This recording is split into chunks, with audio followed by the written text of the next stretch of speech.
Okay. How you doing, man? I'm doing really well. Been changing my business from coaching only to now trying to sell more products. So I'm selling courses and things that people can do themselves. They can. I have what's called sovereignty stack. So I wrote a book to go along with it, and it basically teaches you the control of your own instincts and your emotions and your thoughts, so that they don't get in the way of you doing what you want to do in life. Good idea. And And but you're still servicing clients, but you're trying to yes. like move away from it a bit. Yeah. Well, I want to have as my kids, my oldest boy is 12, almost 13, Levi, and right? yeah, Levi. So he needs time more to go and do things, get out and take him camping, hiking, fishing. And it's hard to do if you're really like I'm normally absolutely slammed with clients. And I used to be Tuesday to Friday, 5 hours a day with clients at least.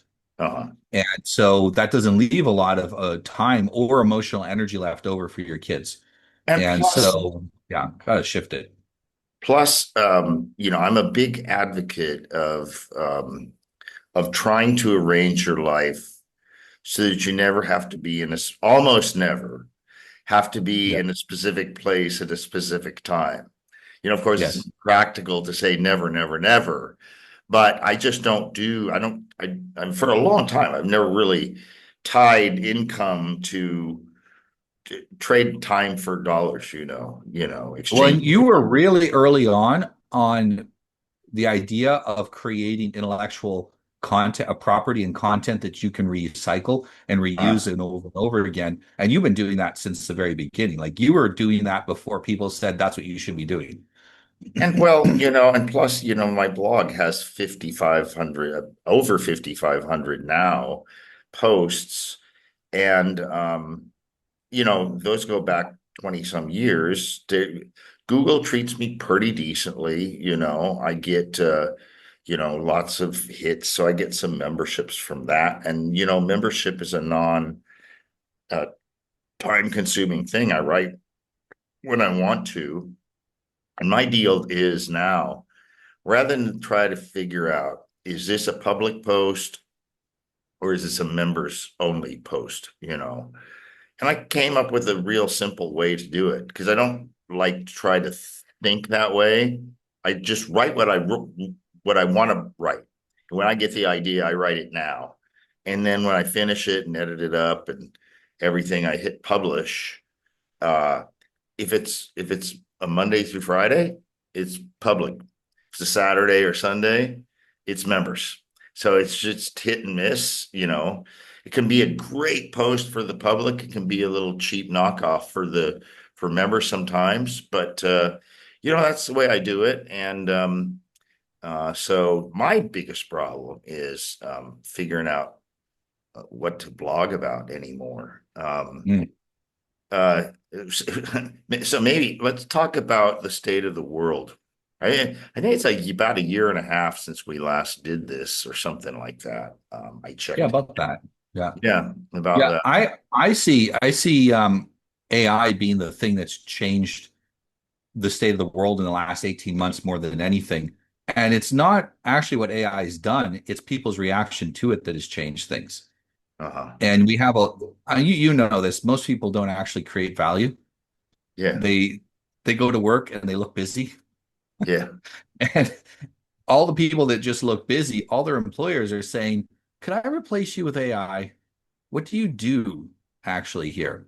So even big tech companies are firing people in part because those people can't prove they're doing anything. So Elon, he buys X and fires 90% of the people. Why? Because they weren't doing anything obviously value adding for the company. Yeah. And everybody Now said, they're oh, gonna, this is yeah, doom. And X is taken off like one of his rocket ships. oh yeah. Well, So because he knows how to make things work. He knows how to make things work at a scale that, I could say, you should probably do those things. And I could have figured out, but I can't do mhm. it at the scale he does it. His ability is to take the good idea and scale it up a million times more than what even a good CEO could do. And so he's able to grow this stuff. Yeah. But yeah, And he also is a big pusher of you got to do something useful or get out. And yeah, he tries to do that everywhere. he's big on he's down on like researchers, scientists, and studiers and analyzers and all this. He wants engineers that Yeah. can do shit, that can Yes. really do shit, you know. And look at, you know, Well, one of the the rocket. differences is that engineers have accountability. Yeah. Researchers don't. Yeah. Researchers just have to provide a volume of data. It could be Uh-huh. junk data. Right. Doesn't matter. It's got to fill their quota. Whereas an engineer has to create a thing and the thing has to work.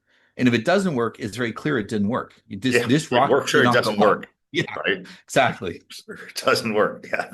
There's not like yeah, and he's like he's also down on meetings Mhm. most of the time. You know, the meeting needs to produce something. You know, Yes. if you're not if the meeting isn't adding value to you and you aren't adding value to the meeting, feel free to get up and walk out, go do your work, you know, something else. It's like this isn't doing anything for me. It's wasting my time. Right. Yeah. So that's just another great innovation. The other thing is anybody can talk to anybody. There's no Yeah. so-called chain of command. You know, you see a problem, you tell somebody about it. Right. So Yeah, that's a huge problem. I mean, I wrote my book on anti-manipulation, and I talk in there about Microsoft's boondoggle with their phone, where they lost, depending who you talk to, $2 to $4 billion trying to develop a phone because the people that were developing the phone couldn't talk to the people that were providing the funding at the top. They could had to talk to them through managers and marketing people.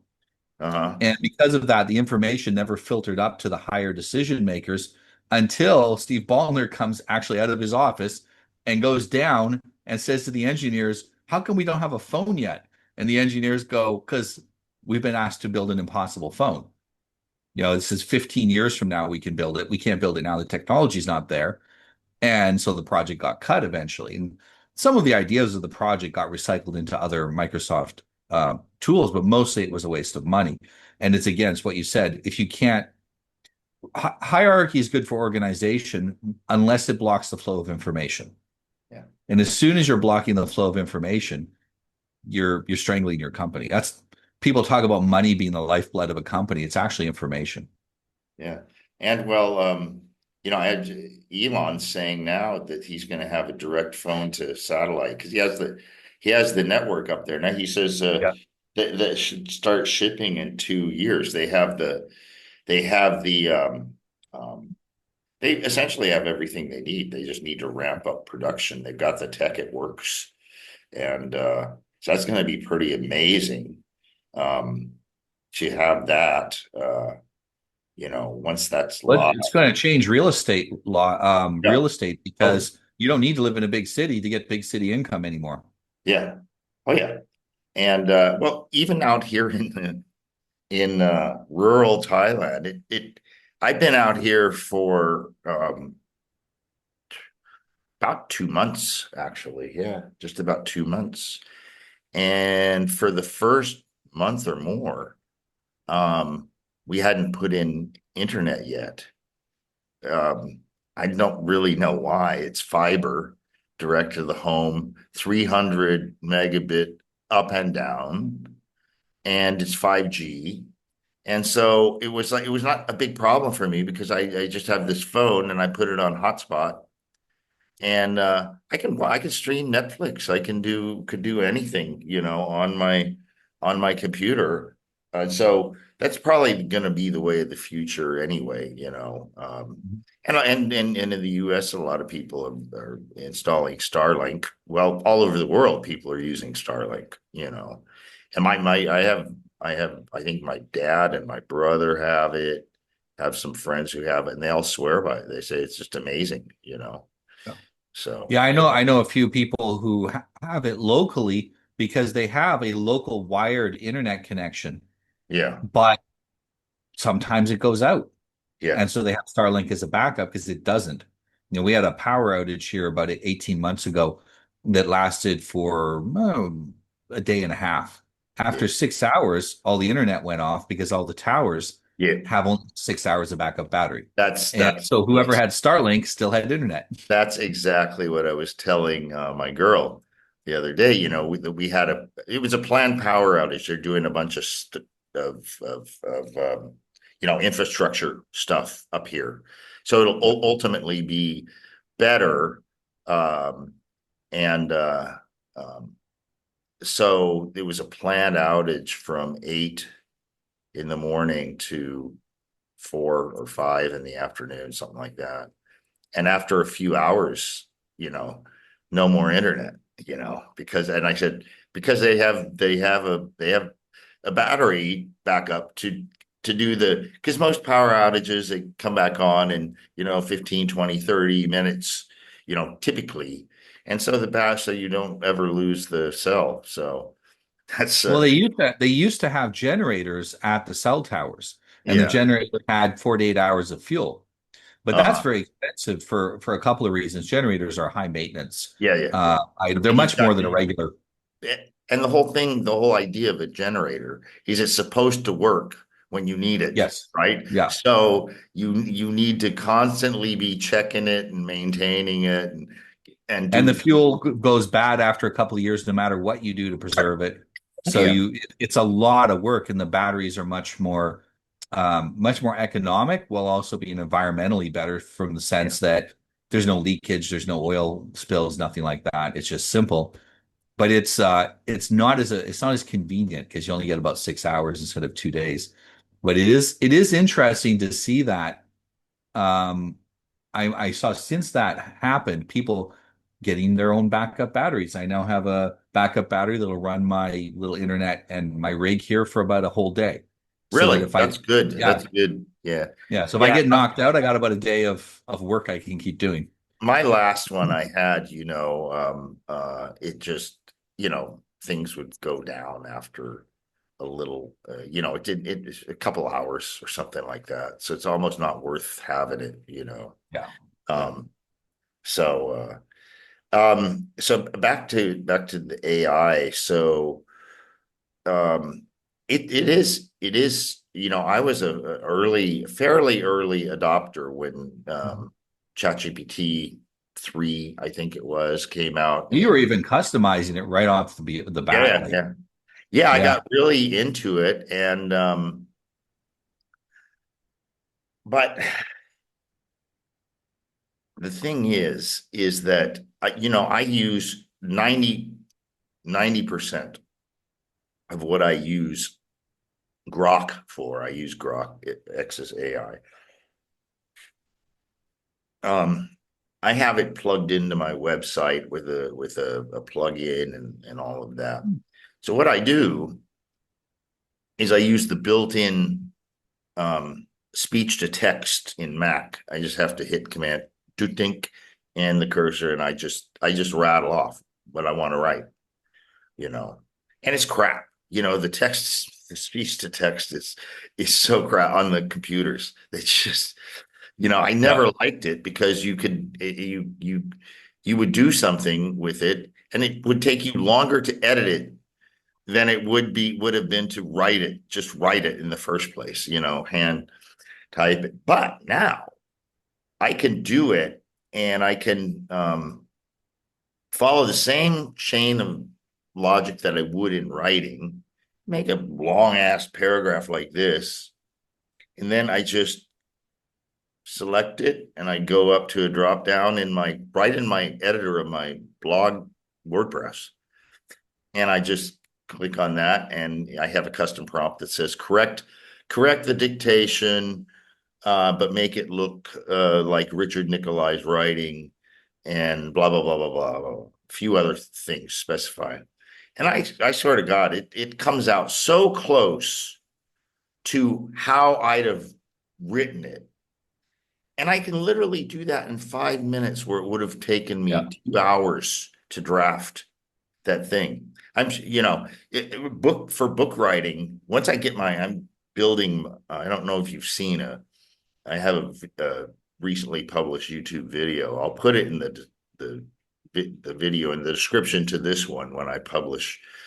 this one on YouTube, but I take you around the property. It's, it's one rye in Thai. That's about a half an acre, roughly a half an acre. So the first thing I did was I built a concrete 5 foot, 5 foot, about 5'7" high around the whole perimeter. It's 175 meters. Cost me probably in the neighborhood of 6,000 bucks to do it. You look at that thing and you say, no way you could get this done in the US for under 100,000 bucks. No way. Yeah. You know, I mean, it's Well, and it doesn't mean that you'll get any better quality in the no, US. If you've been, I don't know if you've been keeping up with this, but there's a bunch of channels with building inspectors from the US, and they show all the mistakes. They come to a $2 million home and there's hundreds of things done wrong. Broken, rafters that weren't nailed together. And some of them are safety issues, like your whole house could fall down. And a lot of them are just annoying. Poor design choices, poor construction, poor material usage. We don't have a skilled labor force in the US for construction like we used to, because we've not made it something that people that can develop skills want to do.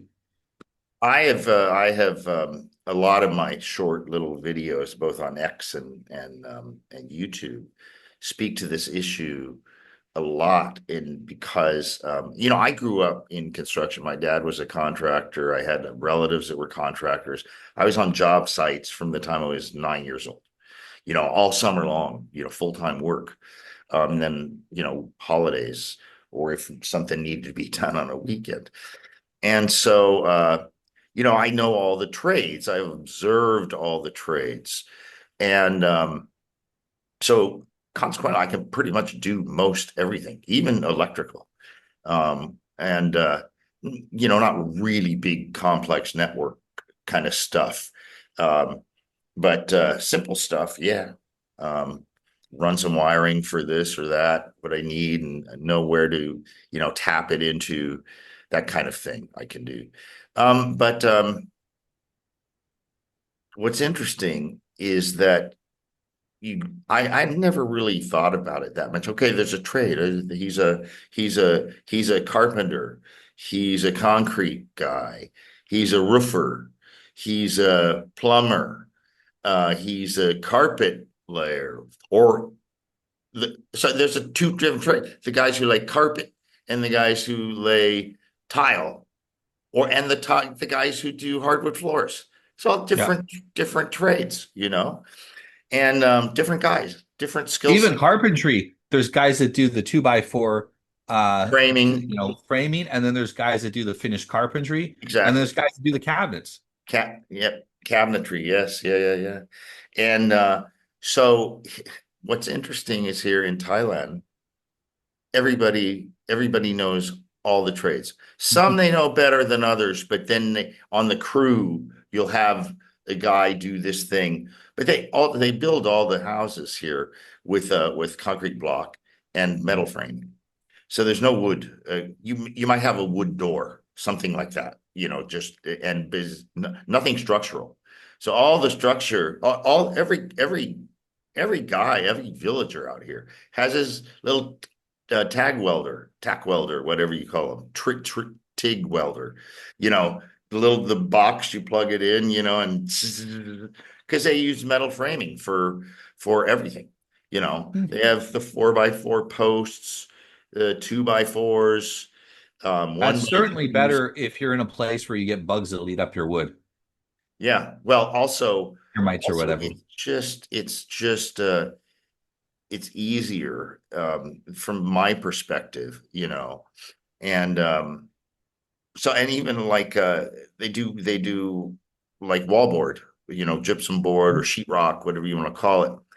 They do it the same way. Basically, they do commercial. It's all metal framing. It's light, thin metal, and then you screw the wallboard into that, and then you do the same sort of tape and mud, sand it, finish it, paint it, that sort of thing. But these guys do it all. And it's the same crew that built the wall is building my man cave, which is above the kitchen. I show it in my videos if anyone's interested. But it's the coolest man cave in the world, and it's in rural Thailand. I have this awesome patio on the second floor that's large, substantial, and I just have this whole countryside to look out at, jungle, tropical jungle like um thing. And so Beautiful environment. yeah, it's fun. And I have the I found an air conditioner, LG air conditioner that just I have it in the bedroom here. And it's the best air conditioner I ever had. It's the one with the unit outside, and then you have the unit on hanging on the wall, you know. And the thing is so damn quiet, you can't hear it. I go outside, I've lived in condos since I've been here 7 years, almost 7 years. And they put all the outside units on the patio, Hmm. and they're loud as hell, and they blow hot air. You're in a hot environment, sitting out on the patio overlooking Patio Bay. I had this great view from the 17th floor. And I have two ACs in that condo because there's one for the bedroom and one for the living space. And so you're sitting out there trying to enjoy, and boom, the air conditioning kicks on, and you're getting blasted with hot air. Cooking, yeah. This one was so quiet, I couldn't even believe it. And the prices for stuff like that here, what was it? 15,000. So uh like $500 installed. Yeah. Installed. Yeah. I told my brother this because he has one that he put in his office, and he just goes like, shh. Meanwhile, here in Europe, Yeah. 5,000 people a day die because they don't have air conditioning and they get heat exhaustion and die. Really? I knew that I remember that happening in France when I lived Yeah. there. And that would be in the news someplace. And they don't like open windows and sit in front of a fan or something like that. Yeah. Yeah. It's very strange. Very, very strange attitude towards it. You know how in some Asian countries they say, if a fan blows on you, you'll get sick or whatever. They're like, if I open a window, I'll get sick. Yeah. Which is I very just odd. Well, we use fans out like on the front patio where we're stationed now while the back area is getting finished. And we have four different fans, the ones that go wah, wah, wah, like that, keep them on high. And one pointed low, so the little bugs, they bite your ankles, the no-see-ums we Oh call them. yeah. Yeah. Yeah. And flies galore, galore, galore, crazy amount of flies. So we have the fly tack paper sitting out, we catch like a A hundred million. more a day. Yeah. And so I said, wait a second. Because in my bedroom right here, I have what I call a wop-up fan. It's the older style, and the fan blades are metal. They look like an airplane propeller, kind of, really. And so when it goes wop wop. So I call it a wop-up fan. And so I just put two on. We have a large patio in the front. So I just put two of them out there. One, because we have two tables, like two picnic type of tables. So I put one above each table, and I just run them on three. So they're like, guess what? Haven't seen a fly since. It creates a downdraft, and all the bugs just stay away. It's great. Perfect. But Find a solution to the bugs. yeah, yeah, yeah. And so the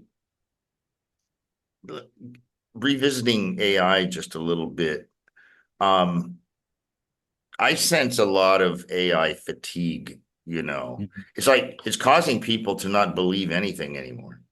Yeah. And because it's so good now, you know, of course, it's always been Well, the also case. there's been a bunch of promises made around AI and threats also. Like the AI company stupidly threatened that, oh, it's going to destroy all of the jobs. Also, it's going to do all of this wonderful stuff. And they're making all these contradictory promises. Yeah, And the reality is that's a lot of it's investor talk. yeah, And it shouldn't be out there to the public. The public should not be hearing doom and gloom or extreme over optimism because it's destabilizing to people. yeah, Now, they're telling people every job will be gone by the end of 2026, which is ridiculous. We're finding out now that companies who are using AI are not actually, most of them aren't able to reduce their workforce. They end up just taking on more work to do, just do more uh-huh, work.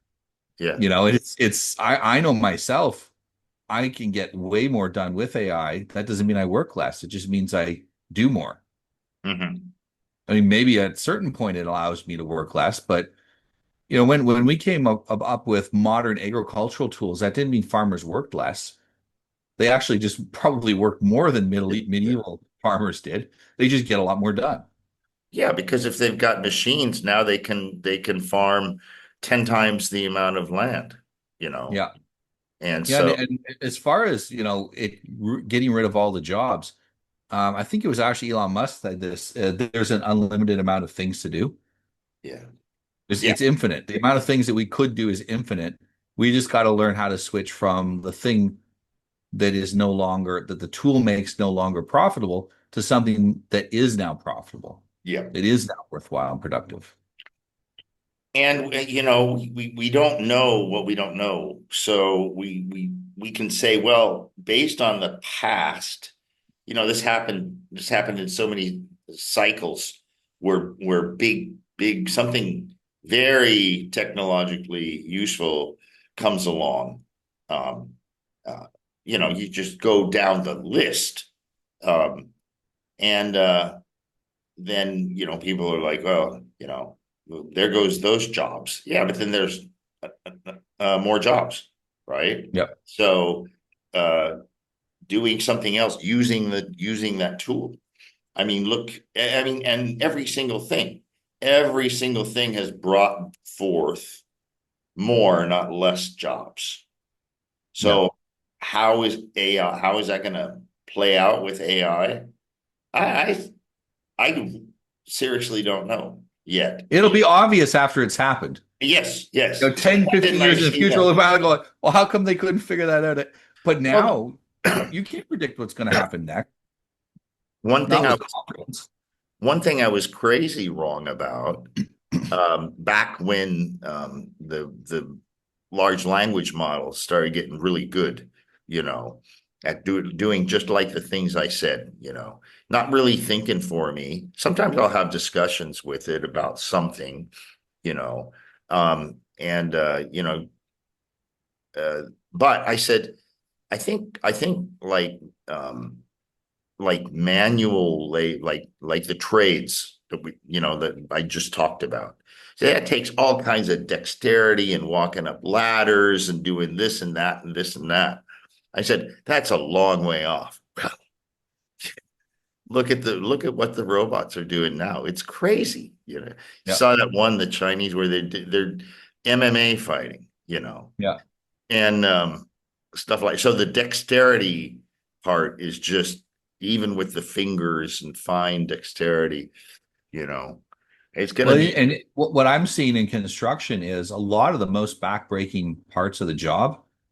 You now have a machine that does the lifting for you. Mhm. So I remember installing cabinetry by myself.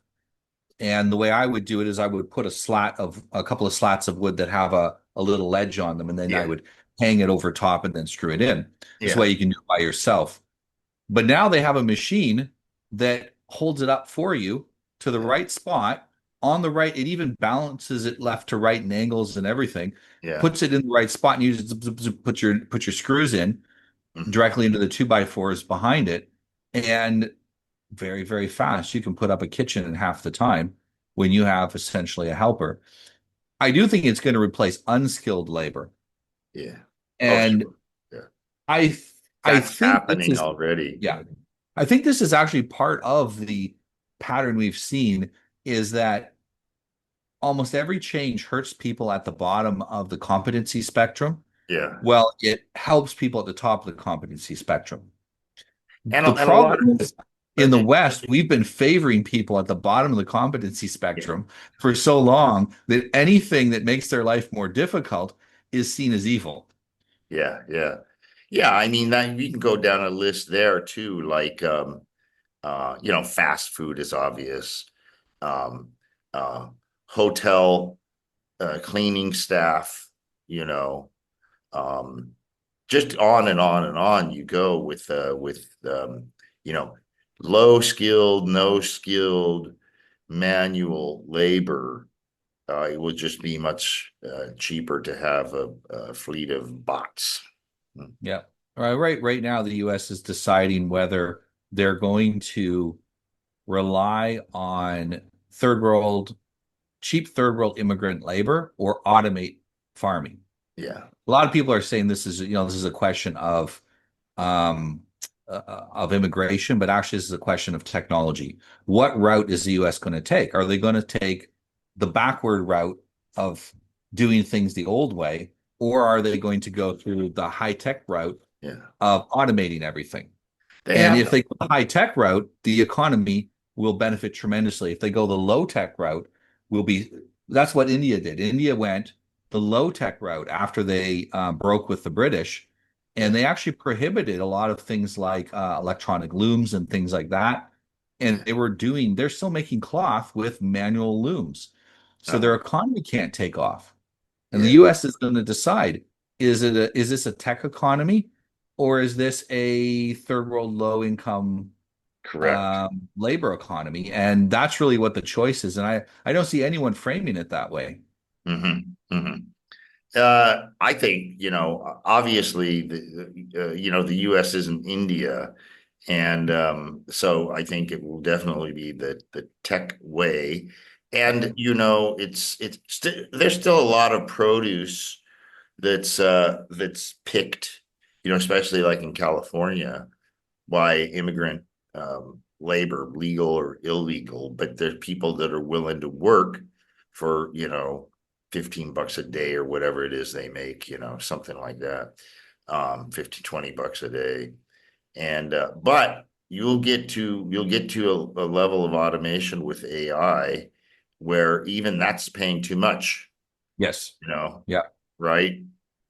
So the thing is, what I was saying about like scrolling on Twitter and this story and that story, and people are saying, you know, is this? Sorry, I got a bug here.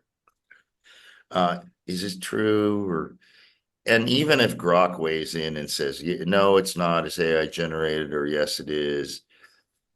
And I think AI is pretty good at saying what's AI and what's not, but it just gets tiresome and I'm fine with suspending disbelief, right? But I know it. I'm watching a movie or I'm Yeah. watching something like that. So that's the whole point.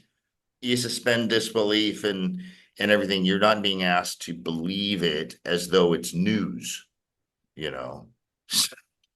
Yeah. It's the dishonesty of presenting something that didn't happen as if it did that is bothering people. It's yeah, it's complete dishonesty, and they're doing it for engagement, for Yes. clicks, you Yeah. know. Now, X does seem to be it's a not easy thing to crack down on, but they seem to be getting better at it slowly. Yeah, yeah, But I see less and less of it. Apparently, they changed the algorithm a couple of weeks ago to you see more like I've seen your posts again finally. yeah. You I know, noticed the same thing, and I said, and I'm saying, I for the four. See, I have, they have the following. You can look at just the people you follow, and then the for you, where it's the curated whatever, whatever, whatever. And it used to just be full of absolute crap, you know. And all the big influencers with like hundreds of thousands of followers, blah blah blah blah blah. What do you think about this? They're just vying for comments. It's not Yeah. really they're not starting some sort of discussion, by putting something out there. It's They have a just list of 300 questions and they just cycle through them and then come back to question one again. That's yeah, all yeah, that some of these accounts. yeah, yeah. But now what I'm seeing is a lot of posts from people talking about what I talk about a lot. So Yes. obviously I'm interested in that. Like there's tons of people that live in Thailand, they post on X and their daily experiences or this and that thing, you know. And I see a lot of these. And I'm engaging. I comment on some of it. I've said, oh well, here's what happened to me, or here's what I did, or you know, this sort of thing. And I like it. You know, I I've seen you fairly often, but then sometimes I'll go periods where I don't see anything. And I just started seeing again the other guy who, what's his name, Dovid, making great Yeah. narratives. He's a good Yeah. guy. I Yeah. don't agree Yeah. with everything, but he's a cool guy. Yeah. Yeah, And he's got pretty reliable advice, and Pat Stedman too. And there's a few of them there that yeah, have pretty consistently good advice. And I think what's very interesting is you have it's mostly secular people giving the good advice right now. And uh, if you see there's a lot of bad advice coming out from certain religious accounts, and that's now that's starting to become in the last few months obvious. The old advice, the old principles are still applied, yeah, but you can't apply them the way you did in the 50s and 70s and yeah, even up in the 90s. yeah, The 90s was so much different than now for dating, even early 2000s. So it's applying those differences. And I think this even comes down to, like, you write for information too for young men who are or for expats who might be going to Thailand or other places in Asia. And it's not the same as it was 20 years ago. mm, Things will be different. You yeah, need to talk to someone who's doing it right now if you want advice. yeah. My thing is, for that's one of the reasons I wanted to talk is because I told you I'm one of my biggest problems is what do I blog about? Because I just don't, I can't do this, hot take on everything going on in politics anymore. It's just boring. You know, Yeah. you can't do anything about it anyway. If you want to be active in politics, go to your local town council meetings or something. Get involved that way on a grassroots, on the ground level, locally, Yeah. local. Um, but this national stuff, it's like, come on. And Almost all discussions of politics are to prevent us from doing any local action. Keep us talking so we don't do anything locally. yeah, yeah, It's yeah. intentional. Yeah, that's that sounds like the deal right there. Yeah. Because people are like, I don't need to go out and uh, uh, help set up this committee to do this thing to clean up the park or whatever thing. I don't need to do that because I'm watching Fox News. Yeah.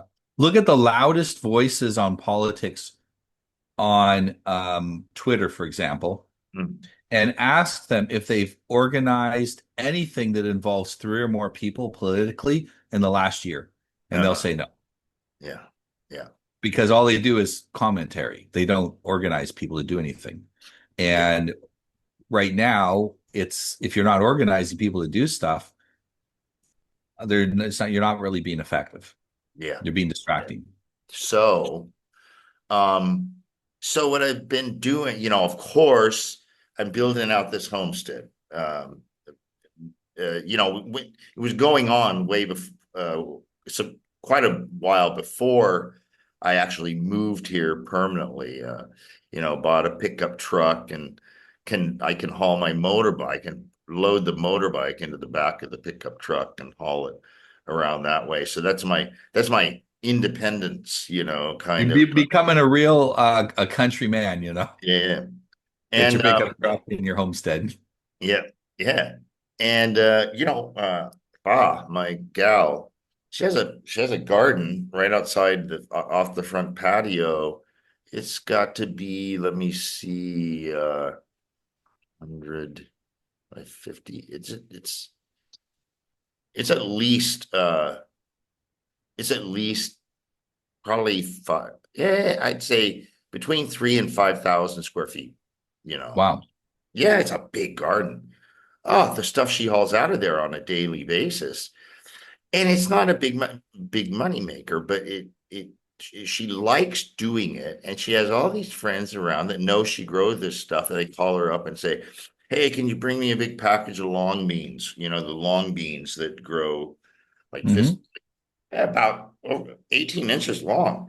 And it's amazing how much they produce. She's getting them out of there every day. It goes, Well, in Vietnamese in Taiwanese cuisine has a lot of fresh vegetables in it. So yeah. And there's all these things. There's like these little eggplants. There's this and that. Can't get her to grow like simple tomatoes. Sorry. So, um, now there's some resources online if you search around. You just say cost of living in country cost of living for expats. You know, There's this great one. The name escapes me off the top of my head, but I'll link it in the description. But you can go in there and you can see exactly what the average cost of living are. And it will shock you. There's hundreds of places around the world with decent visa, decent safety, that kind of stuff. Not shitholes. Um, and you can live decently, just a basic decent life for 1,000 to 1,500 a month, yeah, US dollars. Now try living anywhere except a Louisiana swamp where you could live for 1,000 to $1,500 per month. yeah. So if you can, so my idea is this idea called geoarbitrage. So if people can do like you and I do and work from anywhere, as long as you have an internet connection, you can work from anywhere. And and you there's so you can do something like that. You can do, consulting. Um, there Even companies will hire you,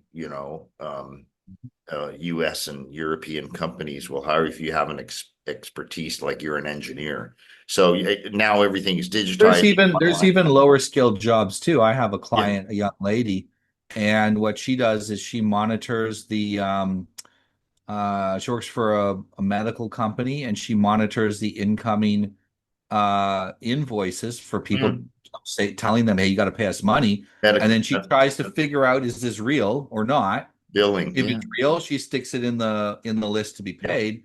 And she's there to be that human eye on it. And could AI help her? Maybe, but a lot of this, she has to phone people and ask, like, they're saying you authorized this, and Yeah. she's got to message people, and it's mostly asynchronous. Yeah. She doesn't have to necessarily be on at a certain time. Right. She just Because has to you're get a not, certain volume done. yeah. You may need Yeah. to make some phone calls. Yeah. So depending on where you are, you do those like last part of the day because Yeah. people are like mid-morning there, or you do it very first thing in the morning. I'm up at 4 to 5 every morning, every morning, Yeah.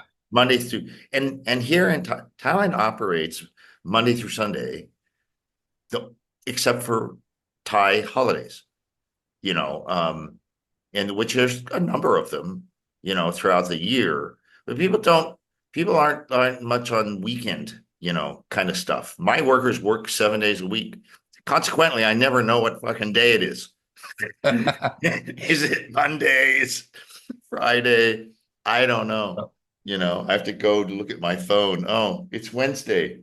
I actually thought that my gig with you was last night at 9 o'clock my time, you know, and Well, then this is the advantage of everything I do using a booking system, because yeah, otherwise I can't. I have the same problem. My clients are in the US, or even if they're in Europe, they're spread out across Europe. I have a yeah, load of clients in Australia and New uh-huh. Zealand and some in Japan as well.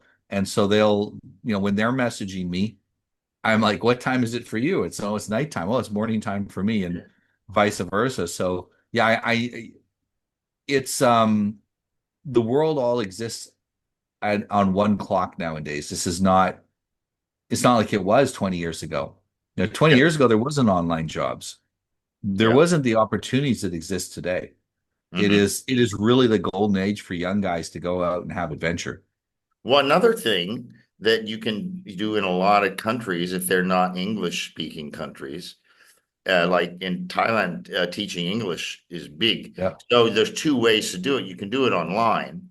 There's a number of companies, and it schedules you, and or you just what you do is you go in and you just click that you're available, and boom, somebody will pop in there, and the company takes care of the bill. It's not good money. It's not great money. I think some of the more professional ones are. But another thing, there's English schools here. So you can come and teach physically, and the school will work out your work visa stuff, you know. So my point is that there's many, many different things you can do. You can be an author, book author, you can be a podcaster, you can do all these kind of things that if you can build up a Western style income, American or Western Europe style income. So let's just call it $5,000 a month in America. Now, that's not a great income, 5,000 bucks a month. It's not a great income. It'll get you by, you know. But you move to Thailand, that $5,000 is a $25,000 income in America. Yeah. That makes a big fucking Oh difference. yeah. Yeah. Yeah. Yeah. Yeah, I have a friend and he's right now in I think Kazakhstan.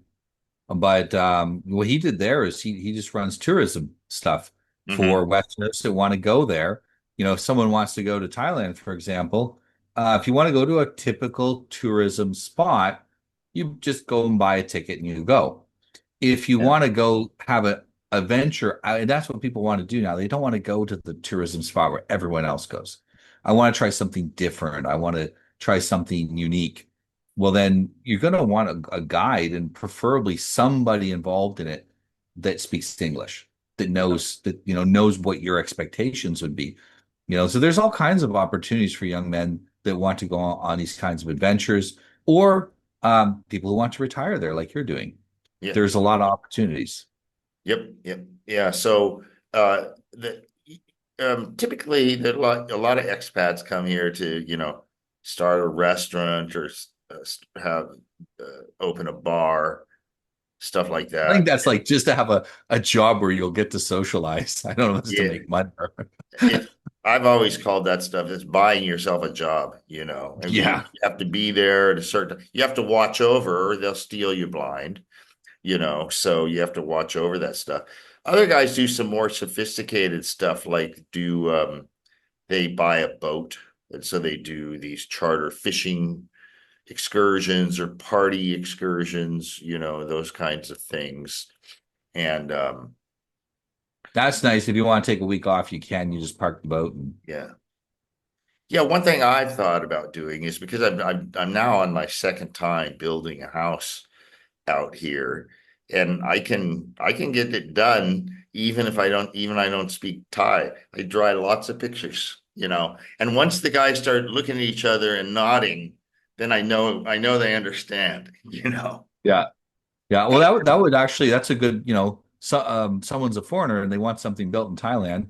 You can like show them where this is where you go, this is how you get it done, Yeah, and give them, be a guide to them to on how to get it done.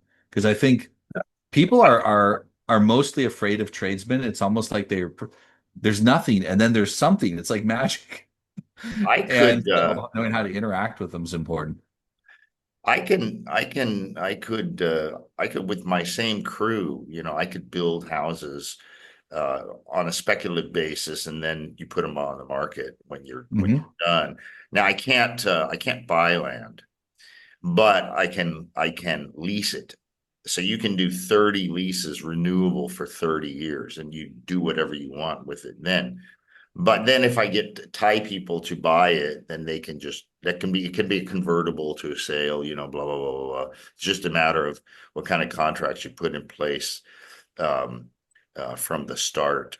And an interesting thing about um, Thailand has this treaty with the U.S. called the Amity Treaty or something like that. It goes way back to like the 60s or 70s. Hmm. And Americans are the only ones in Thailand that can own 100% of a business, of a Thai business. Hmm. So Wow. yeah, otherwise you're limited to 49%, and they have these schemes with like nominee owners, which Thailand is cracking down on, or they put it in their girlfriend or wife's name. So if there's anything, I think courts now are trying to be more equitable. If things break apart, because um, whatever. But I Yeah, love. I have a cousin in Thailand, and he funded his, I would say, girlfriend is probably the best description to start a spa. Uh, And as soon as it was done being built, the relationship shifts, yeah, yeah. power structure shifts. They're still together, but now she's the boss. That that is the famous story here. Guy uh, builds a house or something like that, and then things sour. Yeah. Um, I am a million percent certain that's not the case here. This gal I'm with now, 2.5 years. It wasn't like an exclusive thing all that time, but in the last pretty much year, it's pretty much been an exclusive thing. But she's like gold. She's 20 years my junior. She's sexy. She'll never get fat. She can't eat enough to even maintain 100 pounds, you know. Yeah. And I tell people she treats me better than a mother treats a newborn infant. And that's an honest truth. I just can't believe it. Can I get this for and she's no pushover. She cooks. She's a great cook. When I met her, she had a sidewalk, little sidewalk cafe where she cooks a basic Thai menu, you know. So I'm loving that part of it. And it's interesting. It's very different from my marriage, even though my ex-wife and I are still great friends. We, communicate from time to time, and she's interested. Every time I've had a girlfriend, she's like, "How's this girl doing? How's that girl doing?" She's a champ that way. And Yeah. she's been in a relationship too for I think within the first year I came. So it's like 6 years or so. And there's a funny story about that though. I'm conservative, closest to Republicans, and Beatrice, she's apolitical, school teacher, she just didn't care. But her family, oh my God, as left as, they're Hispanic lefties, Latino lefties. So we would get in these often, you know. And so, B and I split up. I come here and she says, "Yeah, I have a relationship now." I said, "Yeah, who is he? What's he like?" Blah, blah, blah, blah. Ah, yeah, blah, blah, blah. She just wouldn't tell me. I kept nagging her to tell me. She goes, "All right. he's a building contractor. He's a conservative Republican, and he can fix anything. Oh shit. Oh, that's gonna be so good, great with her family. Well, I guess they like it. They liked me Yeah, too. It was just we would yeah, be at odds often enough. yeah, I yeah. had a great relationship with her dad, who passed away within the last year. And it happens. He was in his 90s already. But so so anyway, we're at about an hour here. So and we don't want to just ramble and ramble. I think No. we covered the AI thing pretty well Yeah. and how that's going to affect the job thing. And it kind of ties in to what we're talking about. You're a guy who can work from anywhere if you have an internet connection. I'm a guy who can work from anywhere if I have an internet connection. And there's many ways to earn to do that, and to you have to craft your income into a Western you know level of income. I would Well, say and what you might call an online side gig if you live in New York City is yeah, enough to live on in Thailand. sure, And sure, so I think you don't have to match your American income with your online side gig before you say, hey, I could move. You yeah. just have to have enough. And if you're a single guy, you can live really cheaply. If you're netting, after everything, if you're netting 2,500 US dollar equivalent in Thailand, you can have a nice flat, nice view. You can have great food, party a little bit, tour here and there a little bit, pretty easily. And then, when you get up into when you're above 5,000, you're living like a king. It's just crazy, You want for nothing. And I'm not a guy I don't like to buy stuff. My wardrobe is pathetic, for example.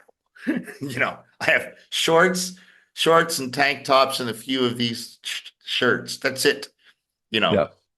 Um, and I don't get gadgets. I have my computer. I get a new phone once every 3 years or so. That's all I need. Although I am going to buy a 70-inch big screen TV for my man cave. And I'm going to buy two of those lazy boy recliners with a little table in between. That's gonna my desk is already made, handcrafted right on the property here with a big fallen Bodhi tree. Oh And yeah, I saw the pictures of that. It looks beautiful. oh yeah, yeah. I'm on one right now. I wish you could see it, but it's a smaller version. It's because I'm just in the bedroom because it's the only room we have aircon in right now. And so I spend my time here in the bedroom with the air condition on and my wop-up fan. So, but Well, if people want to get in touch with you, what is it that you're doing to help for like you were telling me before that you're writing some to help people that might want to be expats and move over to somewhere else, or what is it you're I doing I to was I was I did that, but it's more kind okay. of like it was a Okay. little pamphlet I wrote that's really more focused on it's in my free downloads section on freetheanimal.com. And so that was more of a week sex pat excursion.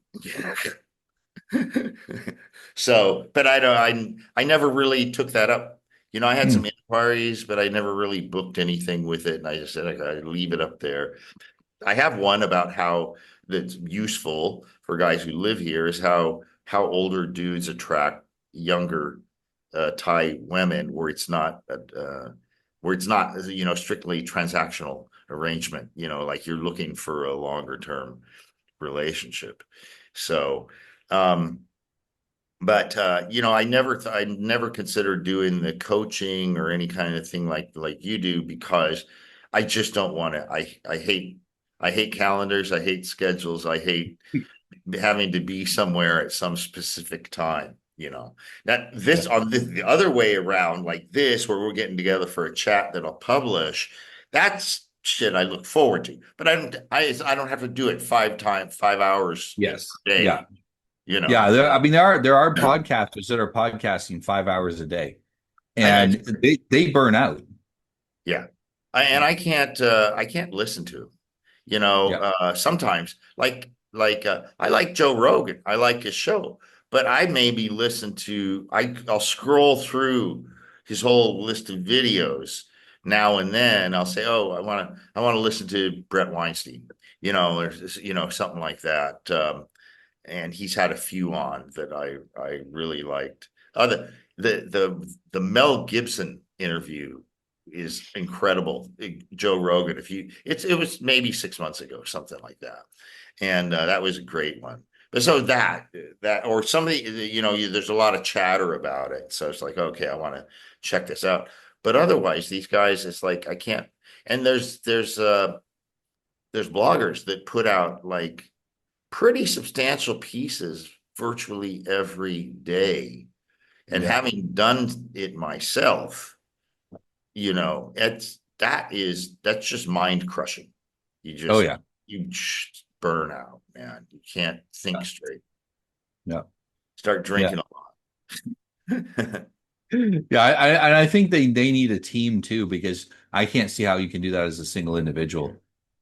Okay, Noah, website. So my website is Noah Revoy, just like it says under my name there, .com.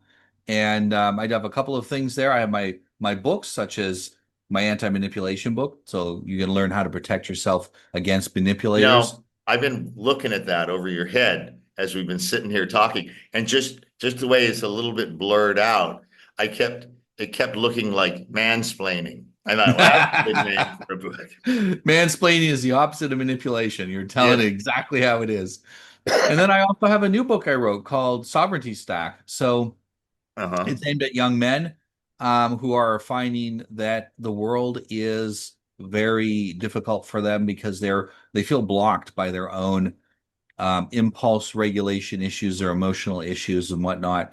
And so I said, very minimum, read the book.